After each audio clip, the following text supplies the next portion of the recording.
She mocked him in front of everyone, her laughter sharp as broken glass, never imagining that the quiet man she humiliated was the multimillionaire who secretly owned the company where she worked. But life has a way of turning tables when we least expect it, and what happened next would change everything.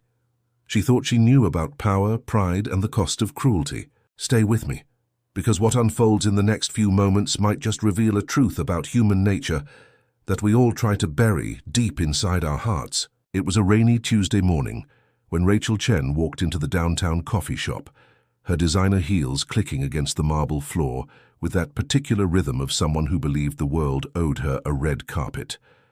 At 28, she had climbed her way to senior marketing manager at Hartwell Industries, a mid-sized tech firm that had been making waves in the industry for the past 3 years. She wore her success like armor, sharp-edged and impenetrable, and she had learned early that in the corporate jungle, showing weakness meant becoming prey. The coffee shop was crowded that morning, filled with the usual mix of bleary-eyed professionals clutching their morning caffeine like lifelines.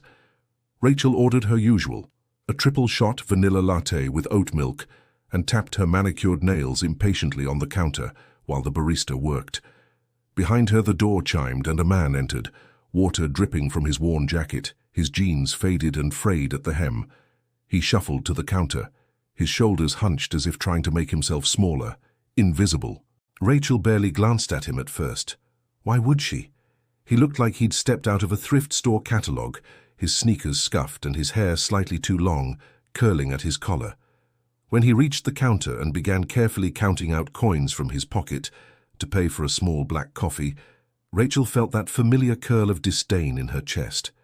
She exchanged a look with her colleague, Marcus, who had arrived just behind her, and rolled her eyes dramatically. "Can you believe some people?" she said, her voice just loud enough to carry. "I mean, if you can't afford a decent coffee, maybe don't hold up the line at a place like this." Marcus snickered, and a few other customers glanced over, some uncomfortable, others amused. The man at the counter, who we'll come to know as Daniel Foster, didn't turn around. His shoulders tensed slightly, but he continued counting his coins with steady hands. 65 cents, 75, 85. He was short by $1. "I'm sorry," he said quietly to the barista, his voice soft and measured. "Could I just get a small regular coffee instead?" Rachel laughed, that bright, cutting sound that she'd perfected in boardrooms to put competitors in their place. "Oh my God, Marcus, are we seriously watching someone negotiate down from a $2 coffee? This is priceless." She pulled out her phone, as if considering recording the moment for her Instagram story. That digital stage where she performed her life for thousands of followers who believed they knew her. The barista, a young woman with kind eyes named Amy, looked uncomfortable. "Sir, don't worry about it, this one's on the house." But Daniel shook his head, his jaw set. "No, thank you. I can pay for what I order." He pulled out a crumpled $5 bill from his jacket's inner pocket and placed it on the counter. "Small coffee, please." Rachel leaned against the pickup counter, arms crossed, watching the scene with that particular brand of fascination people have for others' misfortune. "You know what I love about this city?" she said conversationally to Marcus, her voice deliberately loud. "It really does attract all types, though I have to say if you're going to come to the financial district looking like you just rolled out of a homeless shelter, maybe consider Starbucks. At least there you blend in with the college kids slumming it on student loans." A few people shifted uncomfortably. One older woman frowned at Rachel but said nothing. Daniel picked up his coffee, his face carefully neutral, and turned toward the door. For just a moment as he passed Rachel, their eyes met. His were grey, steady, and surprisingly calm, like the surface of a deep lake. There was something in that gaze that made Rachel's stomach flutter with an emotion she couldn't quite name. Not fear, exactly. More like recognition, as if some part of her soul knew it had just made a terrible mistake. But the moment passed. Daniel walked out into the rain, and Rachel collected her latte, already forgetting the encounter, as she and Marcus headed toward the Hartwell Industries building 3 blocks away. What Rachel didn't know, couldn't have known as she sipped her expensive coffee and complained about the quarterly reports she had to review, was that Daniel Foster had been watching Hartwell Industries for months. Not as an outsider looking in, but as a ghost moving through walls he'd built himself. 3 years ago, when Hartwell Industries was struggling, drowning in debt and bad decisions, it had been acquired by a mysterious investment firm called Meridian Holdings. The acquisition had been quiet, handled through layers of lawyers and shell corporations, and the company's new ownership had remained anonymous, preferring to let the existing management run day-to-day operations. But Meridian Holdings had one principal owner, Daniel Foster, a man who had made his first million by 25 through a series of brilliant tech investments, and his first 100 million by 30 through acquisitions and turnarounds of struggling companies. Now at 34, he was worth more than Rachel would earn in 10 lifetimes, but you wouldn't know it to look at him. Daniel had learned early that the true measure of a person wasn't what they showed the world, but what they revealed when they thought no one important was watching. His own father had taught him that lesson, though not through words. His father had been a factory worker who dressed in his Sunday best even on his days off, who believed that dignity came from clothes and titles and the ability to make others feel small. When Daniel was 12, his father had berated a waitress for bringing the wrong order, had made her cry in front of a crowded restaurant, and then tipped her a penny with a note that said, "Earn it next time." That night, young Daniel had felt something crack inside his chest. He'd seen himself in that waitress's eyes, seen his future if he followed his father's path. So he'd made a choice. He would build wealth, not to lord over others, but to understand what wealth really meant. And to do that, he needed to know what it felt like to exist without it, to be invisible, to be dismissed. For the past 3 months, Daniel had been conducting an experiment. He'd taken an extended leave from his penthouse apartment, his tailored suits, his sports cars. He'd rented a modest studio in a working-class neighborhood, shopped at thrift stores, and moved through his city as just another face in the crowd. He ate at diners, rode public transportation, and yes, counted coins for coffee. He did this because he was planning the next phase of Hartwell Industries' growth, and he needed to understand not just market data and profit margins, but people, real people, the ones who would use the products his company developed, the employees who would build them, the communities that would be affected by every decision made in those glass towers. Rachel's day continued with the mechanical precision of someone who had mastered the art of corporate performance. Morning meeting at 9, where she presented her Q3 marketing strategy with the kind of confidence that made junior employees nod eagerly and senior management lean back in approval. Lunch at that new fusion place on 5th Avenue, where she posted photos of her avocado toast with edible flowers, caption reading, "Thriving, not just surviving," followed by hashtags that would ensure maximum engagement. Afternoon presentations, emails replied to with just the right mix of professional courtesy and subtle dominance. By 6 p.m. she was riding the elevator down, already planning her evening, when her phone buzzed with an email that made her heart stutter. Subject: all-staff meeting, tomorrow 9 a.m., mandatory attendance from Human Resources. All Hartwell Industries employees are required to attend a company-wide meeting tomorrow morning at 9 a.m. in the main conference hall. Our ownership will be making an important announcement regarding the company's future direction. Professional attire required. No exceptions. Rachel frowned. Ownership? In 3 years, no one had ever met the actual owners of Hartwell Industries. There were rumors, of course. Some said it was a tech billionaire from Silicon Valley. Others whispered about foreign investors or a consortium of venture capitalists. The mystery had always added a certain cachet to working there. Now, apparently, the curtain was finally being pulled back. She texted Marcus immediately. "Did you see the email? Any idea what this is about?" His response came seconds later. "No clue. Johnson from finance thinks it might be a merger. Williams from legal says maybe we're being sold again. Either way, dress to impress. First impressions matter." Rachel smiled at her reflection in the elevator's polished doors. First impressions were her specialty. The next morning, the conference hall buzzed with nervous energy. 300 employees packed into a space designed for 250, everyone dressed in their most impressive professional wear, everyone speculating in hushed voices about what this mysterious meeting might reveal. Rachel had chosen her most powerful outfit, a charcoal grey suit with a silk blouse the color of money, heels that added 3 inches to her height, and a decade of authority to her presence. She sat in the third row with Marcus and two other managers from her department, her spine straight, her expression carefully arranged in that mix of confidence and curiosity that said she belonged in any room she entered. At precisely 9 a.m. the lights dimmed slightly, and a woman in an elegant navy suit stepped to the podium. Rachel recognized her as Catherine Wells, the company's CFO, one of the few people who apparently had direct contact with ownership. "Good morning, everyone," Catherine began, her voice carrying easily through the microphone. "Thank you all for being here. I know there's been a lot of speculation about this meeting, so I'll get right to the point. For 3 years, Hartwell Industries has been owned by Meridian Holdings. During that time, we've grown from a struggling firm on the edge of bankruptcy to one of the most innovative companies in our sector. Revenue is up 230%. Employee retention is at an all-time high. We've launched 4 successful products and have 3 more in development." Applause rippled through the room. Rachel joined in, feeling that familiar warmth of being part of something successful. Catherine smiled. This success didn't happen by accident. It happened because of vision, strategic investment and leadership that understands not just business but people. Today, for the first time, our principal owner has agreed to reveal his identity and speak to you directly about where we're going next. Please welcome Daniel Foster. The room erupted in polite applause as a figure emerged from the side door. Rachel clapped automatically, her eyes drawn to the stage, expecting to see some silver-haired titan of industry in a $1,000 suit. Instead, she saw him, the man from the coffee shop.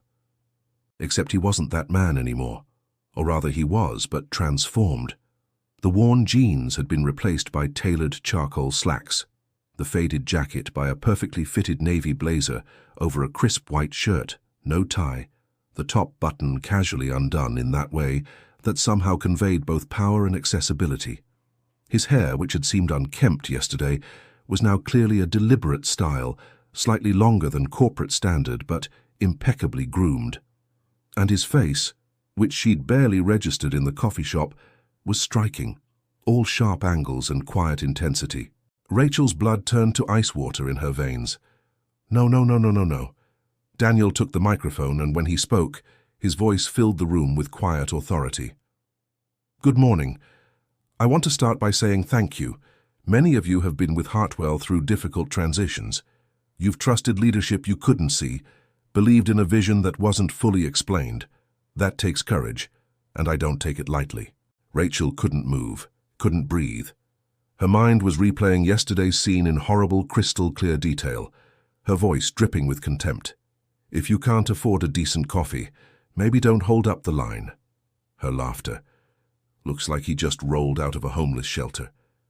Marcus beside her was leaning forward, engaged, impressed. He had no idea. No one did, except her and Daniel. "I believe that leadership isn't about titles or corner offices," Daniel continued, his grey eyes scanning the crowd. For just a moment, just a fraction of a second, they landed on Rachel. His expression didn't change, but she felt that gaze like a physical touch, cold and assessing. "It's about understanding the people you serve, not just as employees or market segments, but as human beings with dreams, struggles, dignity." The word dignity hit Rachel like a slap. "Over the past few months," Daniel said, "I've been conducting an experiment. I wanted to understand what it's like to exist in this city without the armor of wealth and status. So I left behind my usual life and lived simply. I took public transportation, I shopped at thrift stores, I counted coins for coffee." He paused, and this time when his eyes found Rachel, they stayed there for 3 full seconds. "And I watched how people treated me when they thought I was nobody." The room was silent, hanging on every word. Several people were nodding, moved by what they perceived as a powerful statement about empathy and leadership. Rachel felt like she was drowning. "What I learned," Daniel continued, finally releasing Rachel from his gaze, "is that kindness isn't something you can fake. It's not a skill you deploy when it benefits you. It's who you are when no one's watching, when there's nothing to gain, when the person in front of you has nothing to offer you except their basic human dignity. And that's the culture I want to build here. Not just a successful company, but a good one. A place where every person, from the CEO to the newest intern, treats each other with respect. where we measure success not just in profit margins, but in the kind of humans we choose to be. Sharing these powerful stories isn't easy, but if you feel the weight of how we treat each other when we think it doesn't matter, subscribe and join us. Your like can spread empathy, and your comment might share a story that touches another soul. Because these moments when we reveal who we really are, they matter more than we know. Daniel went on to outline his vision for Hartwell's future: new initiatives, expansion plans, investments in employee development. It was impressive, ambitious, exactly the kind of leadership speech that would have normally had Rachel taking notes and planning how to align herself with this new visible power structure. But she couldn't focus on any of it.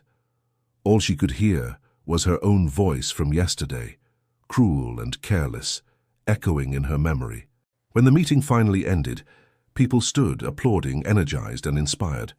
Daniel stepped off the stage and was immediately surrounded by executives and senior managers, all eager to make their introductions, to be seen and remembered by the man who literally owned their futures. Rachel sat frozen in her seat while the crowd dispersed around her. Marcus was already heading toward the stage, his hand out, his smile wide. "Come on," he called back to her. "Let's go introduce ourselves."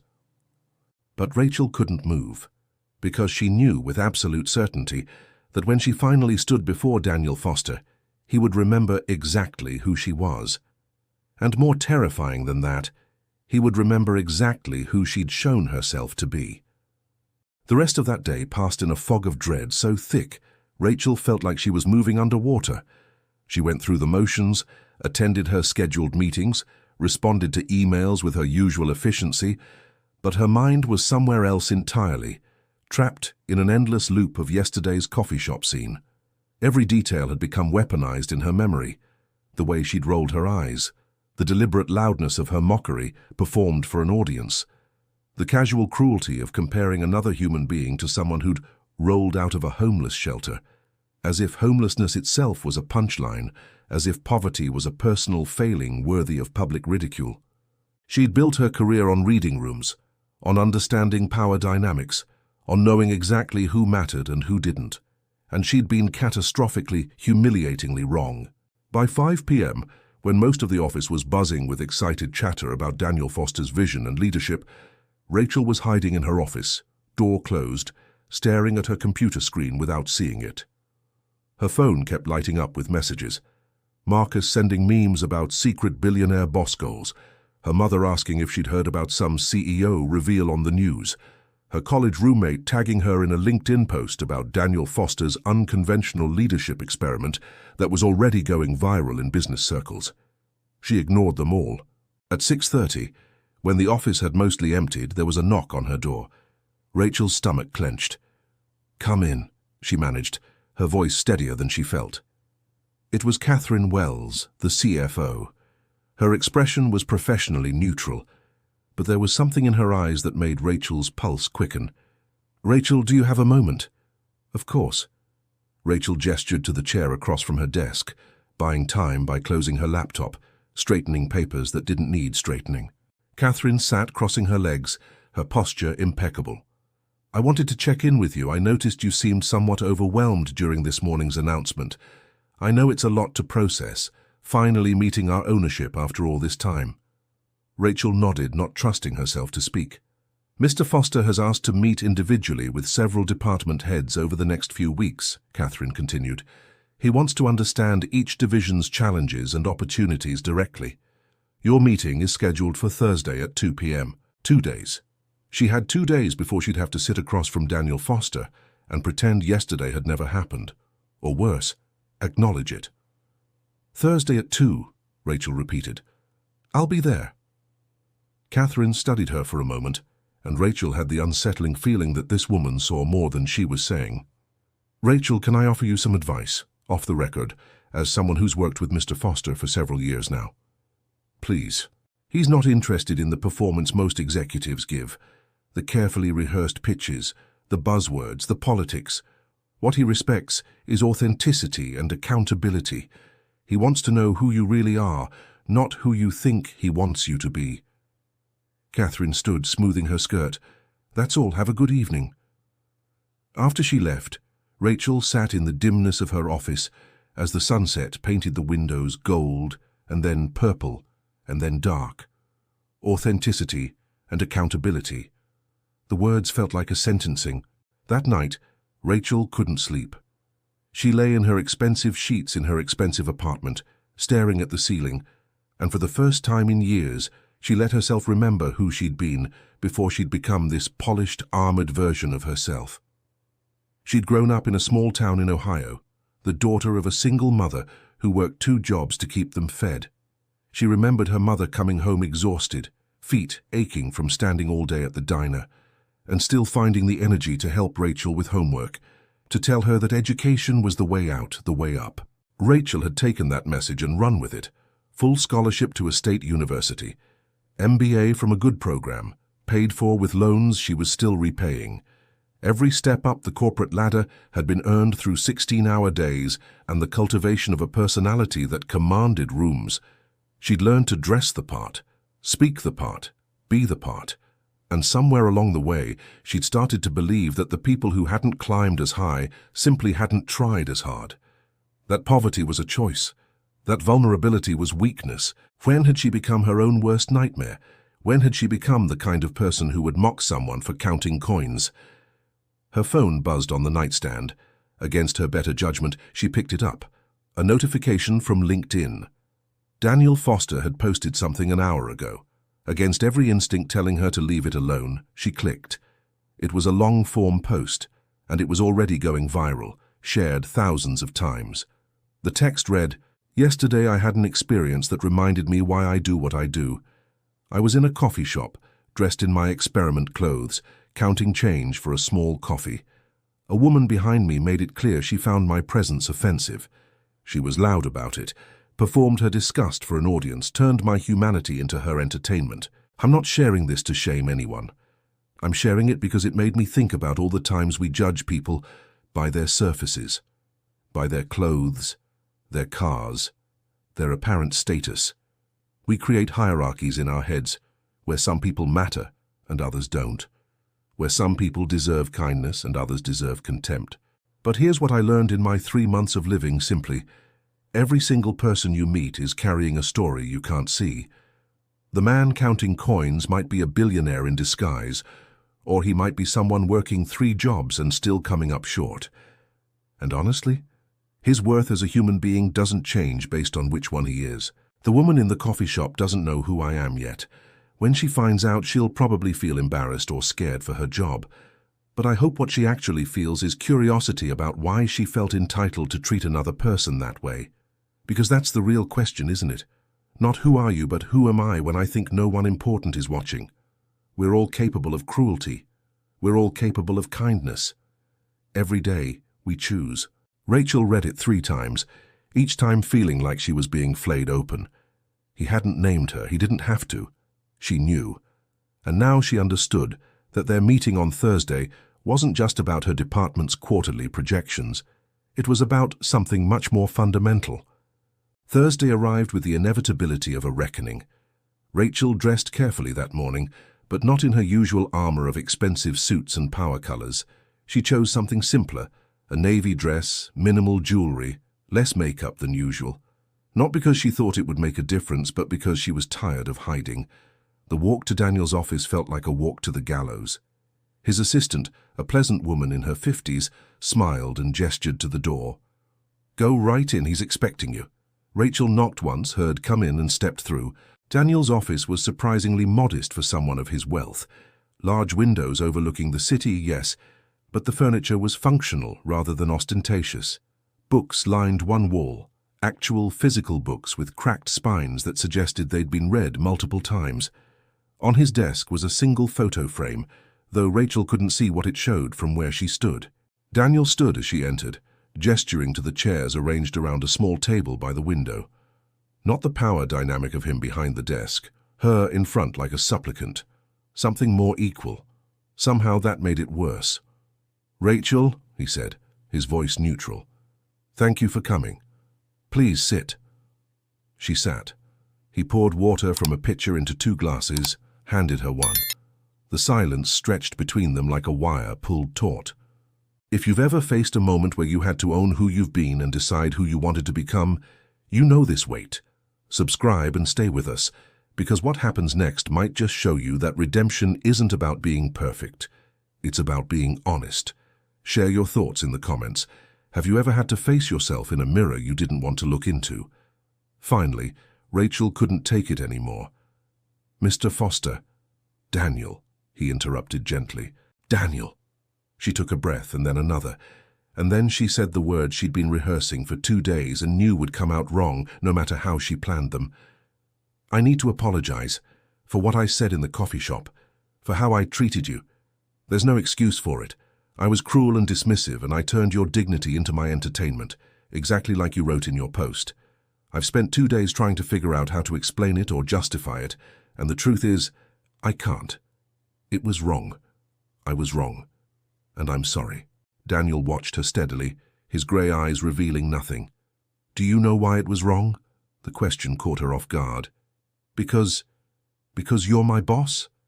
"No." His voice was quiet but firm. "Try again."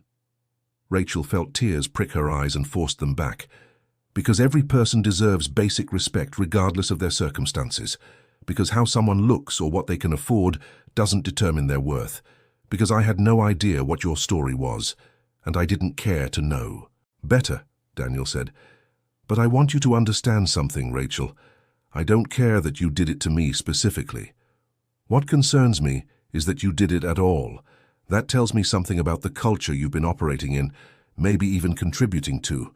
And if you're doing it, others are too." Rachel felt the weight of his words settle in her chest like stones. He was right. She hadn't invented this cruelty out of nowhere. She'd learned it, absorbed it, perfected it in a corporate environment that rewarded sharp elbows and sharper tongues. How many times had she sat in meetings where colleagues mocked vendors, dismissed support staff, made jokes about those people who didn't dress right, speak right, belong right. And she'd laughed along or stayed silent, which was the same thing. She told herself it was just how the game was played, that sensitivity was a luxury successful people couldn't afford. "You're right," she said quietly. "I've been operating in a culture that treats people like props, like extras in our success stories, and I didn't just participate in it, I excelled at it. I thought that's what success looked like." Daniel leaned back in his chair, his expression thoughtful. "Tell me about your mother." The question was so unexpected that Rachel blinked.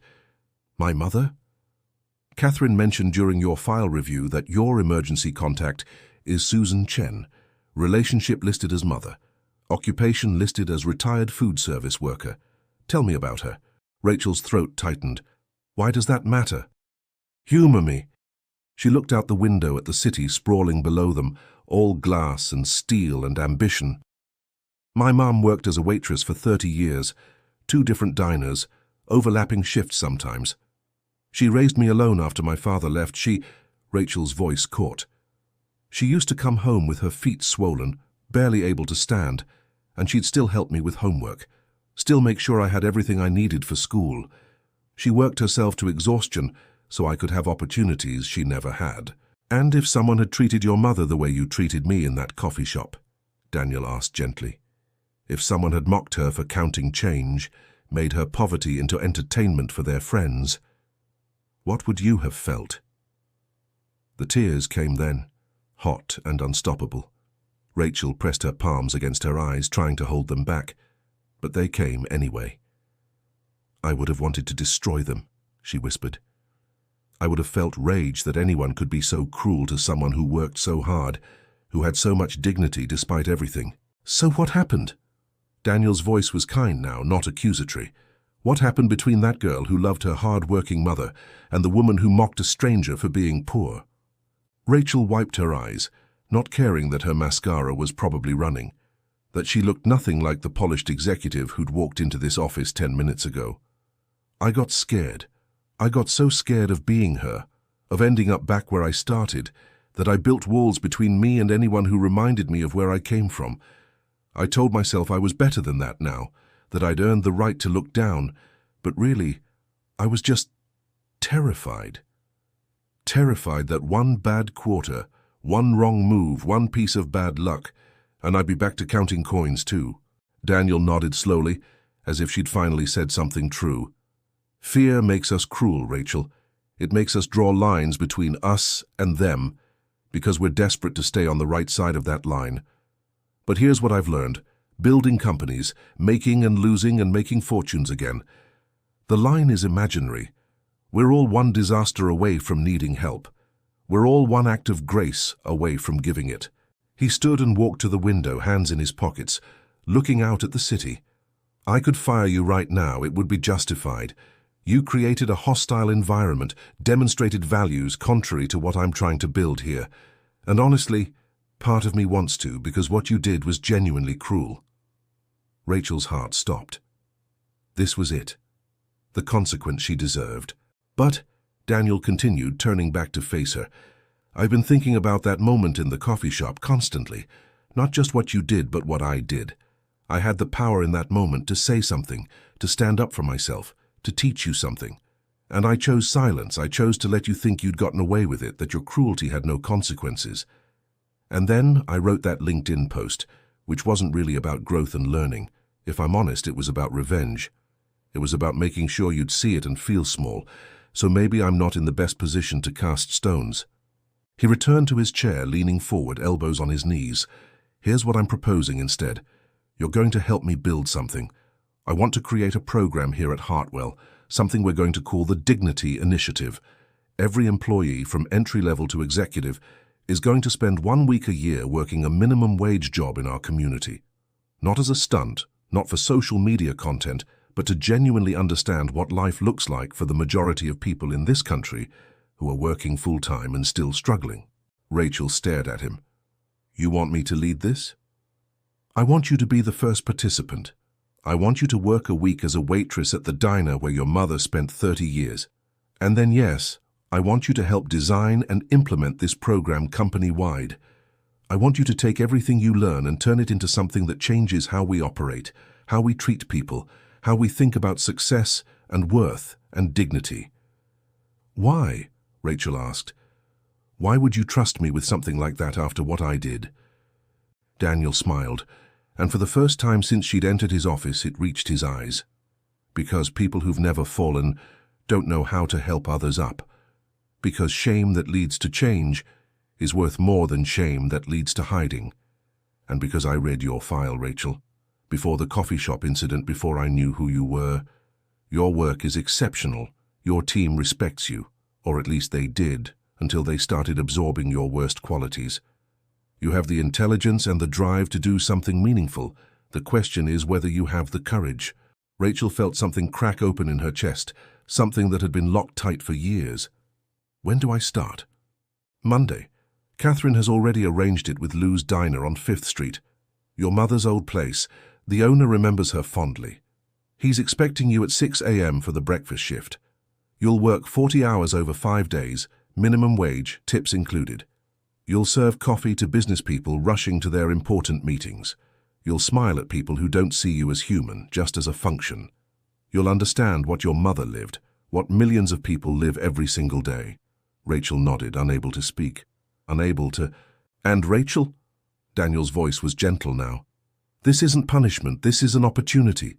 To remember who you were before you got scared, to become who you actually want to be, to understand that every person you meet, whether they're counting coins or counting millions, is carrying a story that matters. That Monday morning, Rachel Chen walked into Lou's Diner at 5:45 a.m., wearing the uniform they'd provided, a simple blue dress, comfortable shoes, a white apron. Her hair was pulled back in a practical ponytail. Her hands shook as she tied the apron strings. Lou himself, a man in his 70s with kind eyes and weathered hands, smiled at her. Susan would be proud of you, he said simply. She talked about you all the time. Her daughter who was going to change the world. Looks like maybe you still will, just not the way either of you expected. The week was the hardest of Rachel's life. Harder than her MBA finals, harder than any corporate presentation, harder than climbing the ladder had ever been. Her feet ached by hour 2 of every shift. Her back screamed by hour 6. Her face hurt from smiling at people who looked through her, who snapped fingers for her attention, who left messes and tiny tips and never once asked her name. But she also saw something else. She saw the regular customers who did remember names, who asked about her day, who tipped generously and kindly.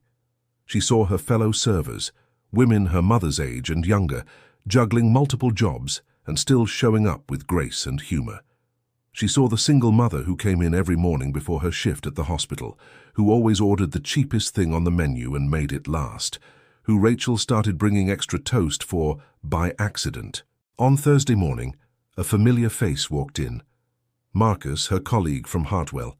He didn't see her at first, busy on his phone. When he sat at one of her tables and she approached to take his order, his eyes went wide with recognition and confusion, and something that looked like embarrassment.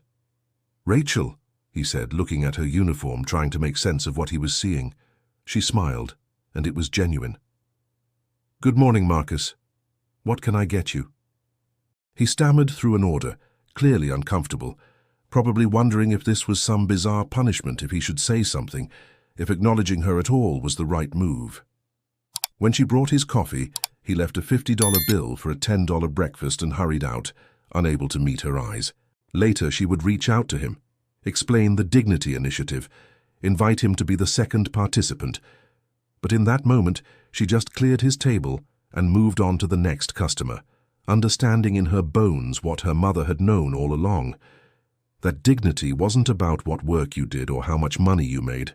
It was about showing up, doing your best, treating people with kindness, and refusing to let the world's dismissal define your worth.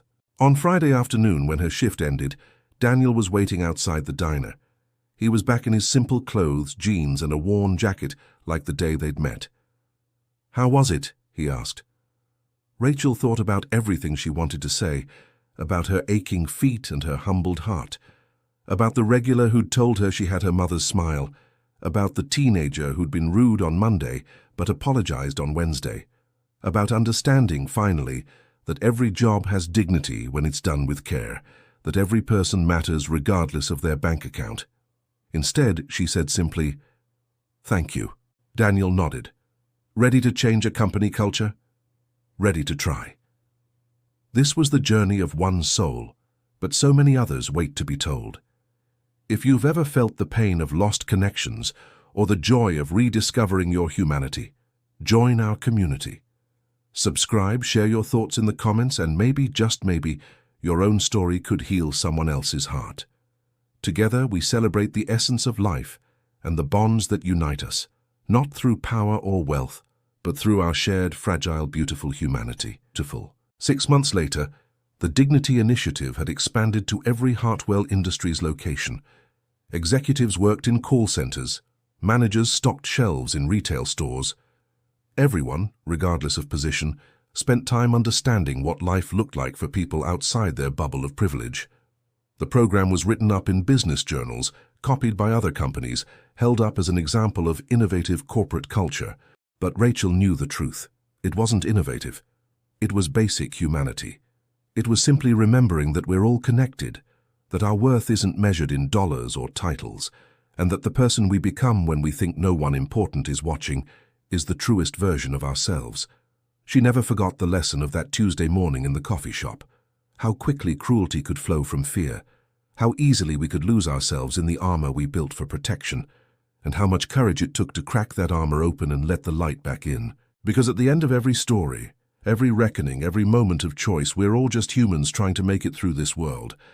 And the question that matters most isn't who we are when the stakes are high and everyone's watching. It's who we are when we think it doesn't matter, when no one will know, when the person in front of us has nothing to offer us except their basic dignity.